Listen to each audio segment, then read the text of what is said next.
ഐത്തോച്ചാടനത്തിൻ്റെ വിപ്ലവ ഭൂമി, വൈക്കം സത്യാഗ്രഹത്തിൻ്റെ 100 വർഷങ്ങൾ പിന്നിട്ട ചരിത്രമുറങ്ങുന്ന മണ്ണ്, CPIയുടെ ഉരുക്കുകോട്ട എന്ന് വിശേഷിപ്പിക്കപ്പെടുന്ന വൈക്കം. പക്ഷേ ഇത്തവണ വൈക്കത്തെ ആ കോട്ടയ്ക്കുള്ളിൽ ഒരു സ്വന്തം പഴയ പടത്തലവൻ തന്നെ വിള്ളൽ വീഴ്ത്താൻ വരുമ്പോൾ വൈക്കം ആർക്കൊപ്പം നിൽക്കുമെന്നുള്ള ചോദ്യം വരുന്നു. CPIയുടെ പുതിയ മുഖം പി പ്രദീപ് തൻ്റെ പാർട്ടി കോട്ടകാക്കാൻ ഇറങ്ങിക്കൊണ്ട് വലിയ രീതിയിലുള്ള പ്രചാരണം നടത്തുമ്പോൾ കോൺഗ്രസിൻ്റെ കൈ ബിനിമോനിലൂടെ മണ്ഡലം തിരിച്ചുപിടിക്കാൻ UDF സർവ്വസന്നാഹങ്ങളും ഒരുക്കുന്നു. എന്നാൽ വൈക്കത്തെ മുക്കുമൂലകൾ അറിയാവുന്ന മുൻപ് 2 തവണ ഇടതുപക്ഷത്തിനായിട്ട് അതേ മണ്ഡലത്തെ പ്രതിനിധീകരിച്ച K അജിത്ത് ഇത്തവണ താമര ചിഹ്നത്തിലെത്തുമ്പോൾ വൈക്കത്തെ വോട്ട് സമവാക്യങ്ങൾ അപ്പാടെ മാറി മറിയുന്ന അവസ്ഥയാണ് കാണാൻ കഴിയുന്നത്. വൈക്കം എന്ന് പറയുന്നത് സംവരണ മണ്ഡലമാണ്. LDFന് വേണ്ടി അവിടെ CPIയിൽ നിന്ന് പി പ്രദീപ് മത്സരിക്കുന്നു. UDFന് വേണ്ടി കോൺഗ്രസിലെ K ബിനിമോൻ മത്സരിക്കുന്നു. NDAക്ക് വേണ്ടി BJPയിലെ K അജിത്ത് മത്സരിക്കുന്നു. കോട്ടയം ജില്ലയിലെ ചരിത്ര പ്രസിദ്ധമായിട്ടുള്ള വൈക്കം മണ്ണിൽ ഇത്തവണത്തെ തെരഞ്ഞെടുപ്പ് പോരാട്ടം അത്യന്തം കൗതുകകരമാണ് എന്നുള്ളതാണ് അതിൽ ഏറ്റവും പ്രധാനപ്പെട്ട കാര്യം. വൈക്കം സത്യാഗ്രഹത്തിൻ്റെ സ്മരണകളിരമ്പുന്ന കായലോര സൗന്ദര്യം തുളുമ്പുന്ന ഈ മണ്ഡലം പതിറ്റാണ്ടുകളായിട്ട് ഇടതുപക്ഷത്തിൻ്റെ പ്രത്യേകിച്ച് CPIയുടെ അടിയുറച്ച കോട്ടയാണ്. എന്നാൽ മുൻ MLA AK അജിത്തിനെ തന്നെ മണ്ഡലം തിരിച്ചു പിടിക്കാൻ BJP രംഗത്തിറക്കിയതോടെ വൈക്കത്തെ മത്സരം പ്രവചനാതീതമായ രാഷ്ട്രീയ ചലനങ്ങളിലേക്ക് നീങ്ങിക്കൊണ്ടിരിക്കുകയാണ് ഈ പ്രചാരണ വേളയിലും. അവിടുത്തെ രാഷ്ട്രീയ സാഹചര്യം നമുക്കൊന്ന് പരിശോധിക്കാം. വൈക്കം മണ്ഡലം 1996 മുതൽ CPIയുടെ കുത്തകയാണ്. P നാരായണനും K അജിത്തും CK ആശയും മാറി മാറി ഭരിച്ച ആ മണ്ണിൽ ഇടതുപക്ഷത്തിന് 20,000-ന് മുകളിലായിരുന്നു കഴിഞ്ഞ തവണത്തെ ഭൂരിപക്ഷം. 2021-ൽ CK ആശ 29,122 വോട്ടുകളുടെ പടുകൂറ്റൻ ഭൂരിപക്ഷത്തിലാണ് ഇവിടെ വിജയിച്ചത്. പക്ഷേ ഇത്തവണത്തെ ഏറ്റവും വലിയ പ്രത്യേകത K അജിത്തിൻ്റെ സ്ഥാനാർത്ഥിത്വമാണ്. 2006-ലും 2011-ലും CPI ടിക്കറ്റിൽ MLA ആയ അജിത്ത് ഇപ്പോൾ BJP പാളയത്തിലാണ്. സ്വന്തം പഴയ നേതാവ് തന്നെ എതിർപക്ഷത്ത് നിൽക്കുന്നത് ഇടതുപക്ഷത്തിന് ചെറിയൊരു തലവേദന ഉണ്ടാക്കുന്നുണ്ട്. ആ തലവേദന പ്രചാരണവേളയിൽ പ്രകടമാകാതിരിക്കാൻ അവർ ശ്രദ്ധിക്കുകയും ചെയ്യുന്നുണ്ട്. UDFനെ സംബന്ധിച്ചിട്ട് ഇത്തവണ K ബിനിമോനിലൂടെ നഷ്ടപ്പെട്ട പ്രതാപം തിരിച്ചു പിടിക്കാനുള്ള വലിയൊരു അവസരവും കൂടിയാണിത്. NDAയുടെ വോട്ടുകൾ വർദ്ധിച്ചാൽ അത് പ്രധാനമായിട്ടും ആരുടെ ഭൂരിപക്ഷത്തെയാകും ബാധിക്കുക എന്നതാണ് കേരളം ഉറ്റുനോക്കുന്നത് എന്ന് നമുക്ക് പറയാം. ഈ സ്ഥാനാർത്ഥികളെ നമുക്കൊന്ന് വിശകലനം ചെയ്യാം. LDFന് വേണ്ടി മത്സരിക്കുന്ന CPIയിലെ പി പ്രദീപിൻ്റെ ശക്തി എന്ന് പറയുന്നത് CPIയുടെയും CPMൻ്റെയും അജയ്യമായ സംഘടനാ സംവിധാനമാണ്.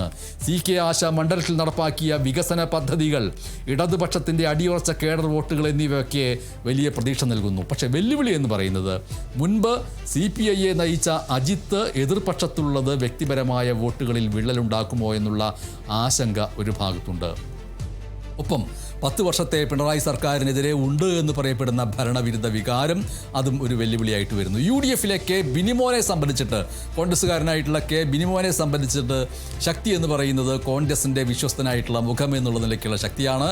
യുവ വോട്ടർമാർക്കിടയിൽ ഉള്ള സ്വീകാര്യത ഒരു പ്രധാനപ്പെട്ട ഗുണപരമായിട്ടുള്ള ശക്തിയായിട്ട് വരുന്നു. മണ്ഡലത്തിലെ ക്രൈസ്തവ ന്യൂനപക്ഷ വോട്ടുകളിലെ സ്വാധീനം പ്രധാനപ്പെട്ടതാണ്. ഇടതുപക്ഷ കോട്ടയിൽ വിള്ളൽ വീഴ്ത്താൻ കഴിയുമെന്ന് പ്രതീക്ഷിക്കുന്ന സംഘടനാ കരുത്തും അതിലെ പ്രധാനപ്പെട്ട കാര്യമാണ്. പക്ഷേ വെല്ലുവിളികളുണ്ട്. കഴിഞ്ഞ തവണ 3ാം സ്ഥാനത്തേക്ക് പിന്തള്ളപ്പെട്ടതിൻ്റെ ക്ഷീണം മാറ്റുക എന്നുള്ളതാണ് പ്രധാനപ്പെട്ട വെല്ലുവിളി. ഇടതുപക്ഷത്തിൻ്റെ വലിയ ഭൂരിപക്ഷം മറികടക്കാൻ ആവശ്യമായിട്ടുള്ള വോട്ടുകൾ സമാഹരിക്കുക എന്നുള്ളതും വെല്ലുവിളിയാണ്. NDAയുടെ സ്ഥാനാർത്ഥിയായിട്ടുള്ള K അജിത്ത്, BJPയുടെ സ്ഥാനാർത്ഥിയായിട്ടുള്ള K അജിത്തിനെ കുറിച്ച് പറയുമ്പോൾ അതാണ് ഏറ്റവും പ്രധാനപ്പെട്ട കാര്യം. വൈക്കത്തെ മുക്കുമൂലകളൊക്കെ അറിയാവുന്ന, മണ്ഡലത്തിൽ വ്യക്തിപരമായ സ്വാധീനമുള്ള മുൻ MLA, BJPയുടെ സംഘടനാ കരുത്തും അജിത്തിൻ്റെ ജനകീയ പ്രതിച്ഛായയും ചേരുമ്പോൾ ഉണ്ടാകുന്ന വോട്ട് വർധനയെക്കുറിച്ചുള്ള പ്രതീക്ഷയാണ് അവരുടെ പ്രതീക്ഷയും ശക്തിയും എന്ന് പറയുന്നത്. പക്ഷേ വെല്ലുവിളി എന്ന് പറയുന്നത് പഴയ ഇടതുപക്ഷ അനുഭാവികൾ അജിത്തിൻ്റെ രാഷ്ട്രീയ മാറ്റത്തെ എങ്ങനെ സ്വീകരിക്കുമെന്നുള്ളതാണ്. അത് നിർണായകമായിട്ടുള്ളൊരു കാര്യവുമാണ്. ഈ 3 സ്ഥാനാർത്ഥികളോടും ചില ചോദ്യങ്ങൾ ചോദിക്കാനുള്ളത്. പി പ്രദീപിനോടുള്ള ചോദ്യം, സ്വന്തം നേതാക്കൾ പോലും പാർട്ടി ഉപേക്ഷിച്ചു പോകുന്ന വൈക്കത്തെ CPI കോട്ട ഇത്തവണ തകരുമെന്ന് നിങ്ങൾ ഭയപ്പെടുന്നുണ്ടോ? K അജിത്ത് എന്ന പഴയ പോരാളിയെ നേരിടാൻ പ്രദീപിൻ്റെ കയ്യിലുള്ള രാഷ്ട്രീയ ആയുധം എന്താണ്? ആ ചോദ്യത്തിന് ഉത്തരം അവിടെ നിൽക്കട്ടെ. ആ ചോദ്യം പല ഘട്ടങ്ങളായിട്ട് ഉയർന്നു. സ്ഥാനാർത്ഥി മറുപടി പറഞ്ഞു. K ബിനിമോനോടുള്ള ചോദ്യം എന്ന് പറയുന്നത്, വൈക്കത്തെ UDF 3ാം സ്ഥാനത്തേക്ക് പോയത് സ്ഥാനാർത്ഥികളുടെ കുഴപ്പമാണോ അതോ കോൺഗ്രസ് വൈക്കത്തെ കൈവിട്ടത് കൊണ്ടാണോ എന്നുള്ളതാണ്. K ബിനിമോനിലൂടെ ഇത്തവണയെങ്കിലും ഒരു തിരിച്ചുവരവ് സാധ്യമാകുമെന്ന് നിങ്ങൾ കരുതുന്നുണ്ടോ? BJPയുടെ K അജിത്തിനോട് ഇടതുപക്ഷത്തിൻ്റെ വോട്ടുകൾ കൊണ്ടും ആദർശങ്ങൾ കൊണ്ടും 2 തവണ MLA ആയ നിങ്ങൾ ഇത്തവണ താമര വിരിയിക്കാൻ എത്തുമ്പോൾ വൈക്കത്തെ വോട്ടർമാർ നിങ്ങളെ എങ്ങനെ വിശ്വസിക്കുമെന്നാണ് നിങ്ങൾ വിചാരിക്കുന്നത്? എന്തുറപ്പാണുള്ളത്? വ്യക്തിപരമായിട്ടുള്ള സ്വാധീനം വോട്ടായിട്ട് മാറുമോ? ഈ ചോദ്യവും അവിടെ ഉയർന്നിട്ടുണ്ടാവണം. സ്വാഭാവികമായിട്ടും മറുപടി നൽകിയിട്ടുണ്ട്.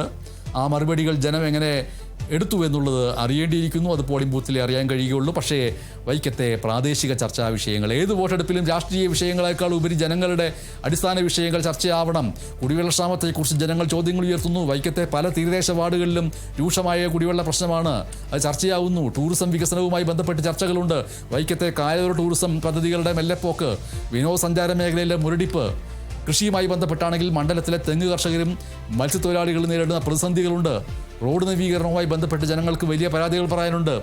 വൈക്കത്തെ പല ഉൾനാടൻ റോഡുകളുടെയും ശോചനീയാവസ്ഥ അവർ എടുത്തു കാണിക്കുകയും ചെയ്യുന്നുണ്ട്. അതെല്ലാം സ്ഥാനാർത്ഥികൾ മുമ്പിൽ വരുമ്പോൾ അവർ ചെറിയ വാക്കുകളിലും വലിയ വാക്കുകളിലും ഒക്കെ ആയിട്ട് പറഞ്ഞിട്ടുണ്ട്. ആ വാക്കുകളെ സ്ഥാനാർത്ഥികൾ എത്രത്തോളം മുഖവിലക്കെടുത്തു എന്ന് അറിയണമെങ്കിൽ നമ്മൾക്ക് പോളിംഗ് ബൂത്തിൽ ജനം വോട്ട് ചെയ്തതിന് ശേഷം മാത്രമേ അറിയാൻ കഴിയുള്ളൂ.